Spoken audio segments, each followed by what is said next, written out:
대장동 개발 사업 특혜 의혹에 연루된 핵심 4인방이죠. 유동규 전 성남도시개발공사 기획본부장과 화천대유 대주주 김만배 씨, 그리고 남욱 변호사와 정영학 회계사에 대한 첫 재판이 어제 진행됐습니다. 이들 4사람 가운데 정영학 회계사만 혐의를 인정했는데 앞으로 치열한 법정 공방이 예상됩니다. 이 같은 상황에서 이재명 더불어민주당 대선 후보와 윤석열 국민의힘 대선 후보는 서로를 향해 특검을 하자며 날을 세웠습니다. 정의당 심상정 대선 후보와 안철수 국민의당 대선 후보는 대장동 의혹과 고발 사주 의혹을 묶어서 쌍특검을 해야 한다고 주장했습니다. 김광삼 변호사 자리 함께했습니다. 어서 오십시오. 네, 안녕하세요. 네, 먼저 대장동 4인방의 첫 재판 소식부터 살펴보죠.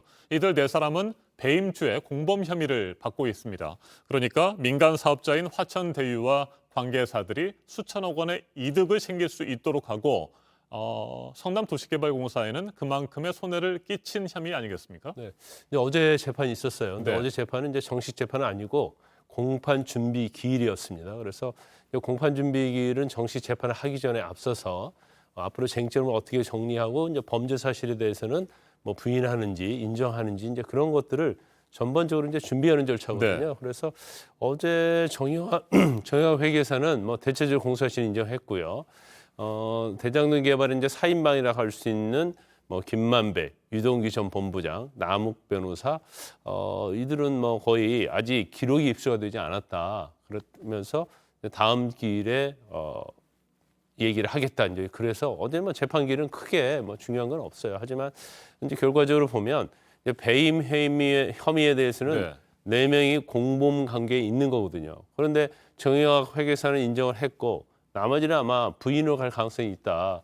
결과적으로 성남시에서 마련한 지침에 따라서 대장동 개발을 한 것이지 우리가 공모를 해서 손해를 끼친 건 아니다. 이제 그런 취지의 주장할 가능성이 크다고 봅니다. 네, 말씀하신 대로 정영학 회계사만 배임죄 공범 혐의에 대해서 인정을 한 상황입니다. 자, 정영학 회계사는 유동규 전 본부장 그리고 김만배 씨 등 대장동 핵심 인사들과의 대화를 녹취한 그 녹취 파일을 전달하지 않았습니까? 검찰에.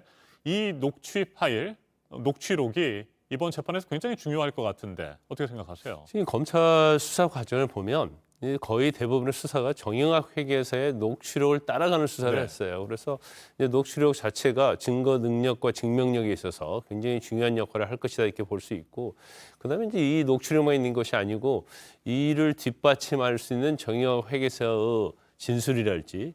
이제 정민용 변호사가 또 있거든요. 네. 그래서 정민용 변호사 그리고 한 참고인이 한 50명 정도 된 걸로 알고 있거든요. 그러면 그 50명들이 이 녹취록의 어떤 신빙성, 어떤 진실성을 어느 정도 담보하느냐에 따라서 배임 혐의와 관련해서 유죄 무죄가 굉장히 많은 영향을 미친다고 생각을 합니다. 그래서 결과적으로 만약에 이 대장동 개발 4인방 중에서 정의학 회계사를 제외하고 나머지 사람들이 범행을 부인한다고 하면 이 녹취록과 관련해서 어떤 증거 능력 이 부분에서 굉장히 쟁점이 될 가능성이 크다고 봐요. 그런데 저는 개인적으로 볼 때 일반적으로 녹취록의 어떤 증거 능력과 관련해서 재판에서 대부분이 그 녹취록에 나오는 목소리가 내 것이 맞다 이렇게 이 얘기를 하면 거의 증거 능력이 인정이 많이 되고 신빙성에 있어서 또 증명력에 있어서 인정이 많이 되기 때문에 이 부분에 대해서 대장동 관련된 실무자들이 어떻게 주장을 하느냐에 따라서 좀 달라진다고 보는데, 제가 볼 때는 뭐 증거 능력이 인정될 가능성이 크다. 그러면 결과적으로 증거 능력이 인정된다 하더라도 이제 배임죄의 어떤 법적인 구성 요건이 굉장히 어려운 측면이 있거든요. 그러면 실질적으로 이제 공모해서 손해를 끼친 게 맞느냐 이런 부분에 있어서 이제 법리적인 그런 쟁점이 굉장히 대두될 가능성이 크다 이렇게 봅니다. 대장동 특혜 의혹 사건과 관련해서 뭐 역시 가장 큰 관심을 모았던 것은 배임죄 윗선에 대한 의혹 아니겠습니까? 뭐 의혹에만 그치지 말고 명확하게 진상이 좀 밝혀져서 정리될 필요가 있는데 검찰의 수사는 제대로 진행이 안 됐다 뭐 이런 평가들이 나오고 있습니다. 뭐 이 부분에 대해서 민주당도 마찬가지고요. 이재명 후보도 수사가 미진하다는 얘기를 하고 있고, 당연히 뭐 야당에서는 뭐 수사가 거의 특히 윗선에 대해서 이루어지지 않았기 때문에 특검을 해야 한다 이렇게 주장하고 있잖아요. 그래서 실제로 이제 성남시 도시개발공사에서 주도적으로 한 거잖아요. 근데 지금 구속돼 있고 재판을 받는 사람들은 실무진이단 말이에요. 그럼 이제 윗선이라고 할 수 있는 그 당시에 이제 성남시장이었던 이제 이재명 후보랄지 또 뭐 기타 다른 어떤 정치적 관여된 사람들 제3자가 있느냐 이 부분이 수사가 한 발도 진척되지 않았어요. 결국 이제 검찰이 너무나 정치적 고려를 한 게 아니냐.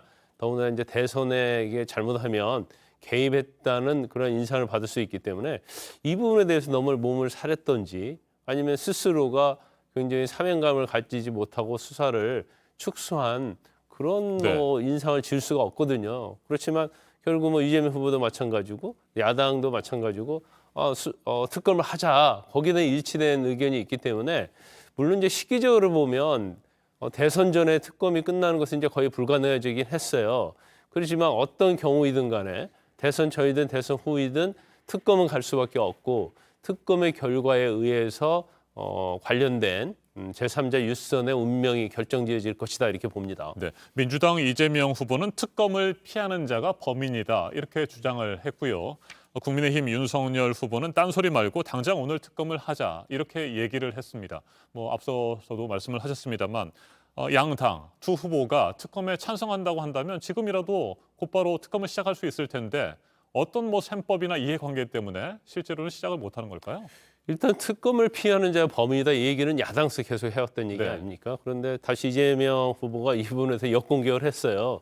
근데 거기에 대해서 국민의힘 측에서는 잔꾀를 부리지 마라 이런 얘기를 하고 있어요. 그런데 특검 자체에 대해서 서로 정말 대장동 개발하고 고발 사주 같이 한다고 하면 사실은 이렇게 머무를 이유가 없거든요. 네. 지연될 이유가 없거든요.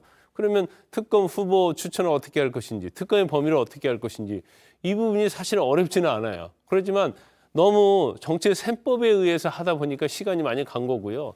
이제는 뭐 지금 시작한다 하더라도 사실 특검을 추천과 특검 범위에 대해서 서로 논쟁을 하다 보면 시간은 뭐 하세월 갈 수밖에 없죠. 네. 사실 지난 9월 24일 날 국민의힘에서 특검법을 발의를 하자 해가지고 통과시키자 했는데 그게 지체가 됐거든요. 그러면 9월부터 시작했다고 하면 어느 정도 특검의 결과가 이제 나올 때쯤 된 거 아니겠습니까? 그럼에도 불구하고 이렇게 주장하는 것은 굉장히 좀 정치의 셈법이 있다. 그리고 지금의 특검을 시작해봤자 결과적으로 특검의 결과를 내는 것은 불가능하기 때문에 이제 와서 계속 이런 식으로 주장하는 것 자체는 사실 정치적인 그러한 머릿수다 이렇게 봅니다. 네, 심상정 정의당 후보 그리고 안철수 국민의당 후보 쌍특검을 주장하고 나섰습니다. 대장동 의혹과 고발 사주 의혹을 똑같이 특검하자 뭐 이런 주장인데